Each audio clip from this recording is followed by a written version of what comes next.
Hey everybody, happy November 1st. Look at my cute yard. So cute. I was thinking of how wonderful a father Jesus is to me. I don't know about anybody else. I'm speaking about me. I've been off of work for the past 4 months since June 13th.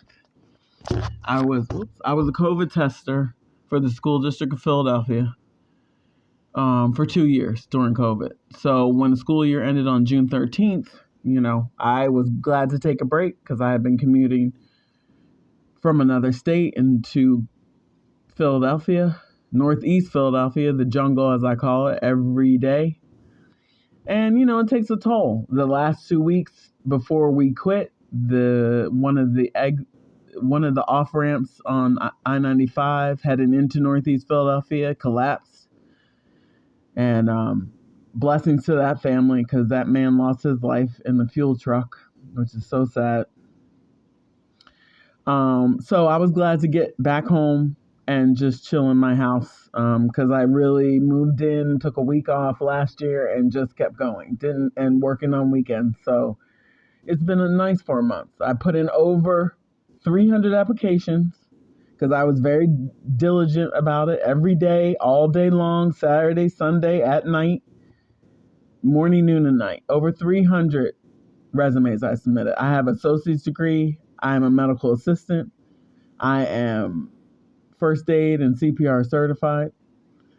So, and I've been in the game a long time. I've been in customer service a long time. Home health, personal care, home care, personal home aid, social worker. Worked for insurance company processing insurance claims. That was my first job after my medical assistant training was finished. So I've done a lot. I've been out here. I'm very good with people.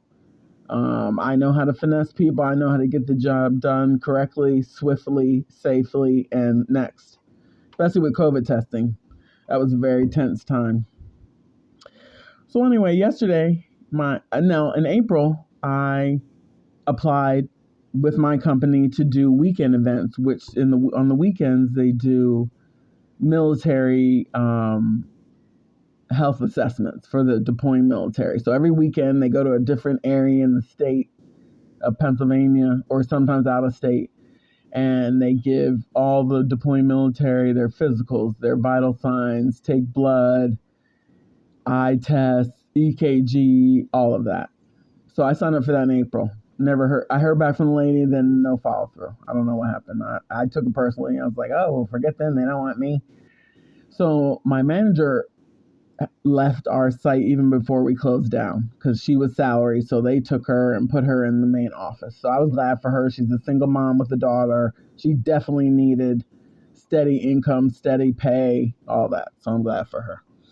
Now, she did say, oh, I'm going to get you in. I was like, okay. Never heard back from her again. All right. So I was a little salty.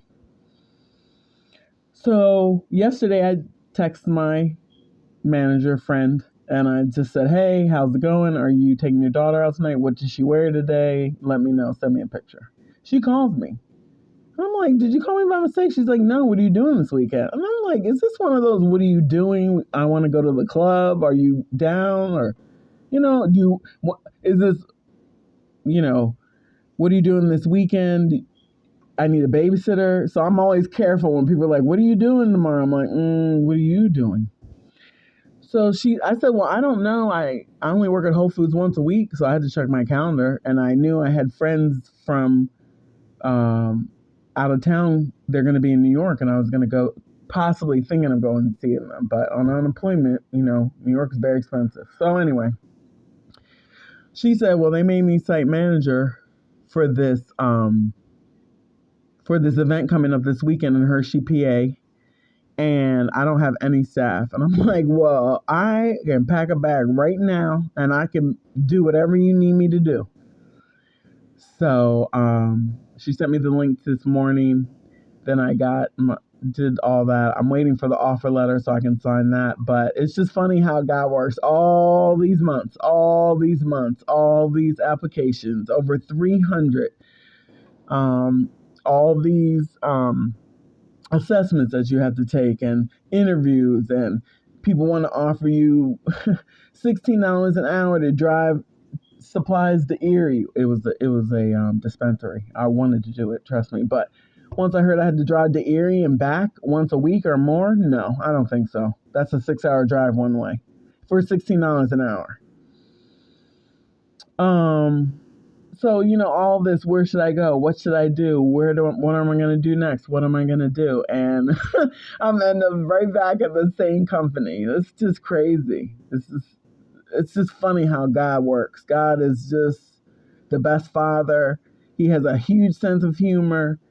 And he sat me in this house to humble me, to really get me to open up to any and every possibility that would suit my needs. And I did that. He even showed me that, hey, no, you can't go below 20 an hour. You can't do that. You were at 25 before. You can't go below. Because my attitude is, if I really like the job, I'm willing to work and work hard and work my way up to where I was. Because I can always supplement with DoorDash or working at Whole Foods, things like that. But I also was the adage that if it's not enough, if it's not more than unemployment's paying me, it's not worth me going. So now it's just funny. I'm ended up at the same company where I was. That's just crazy. Anyway, thank you, Lord. Thank you, Doc's Health. Thank you to my manager / friend. I have her in my phone as boss lady, and she definitely is Janae. So thank you. Just thank you.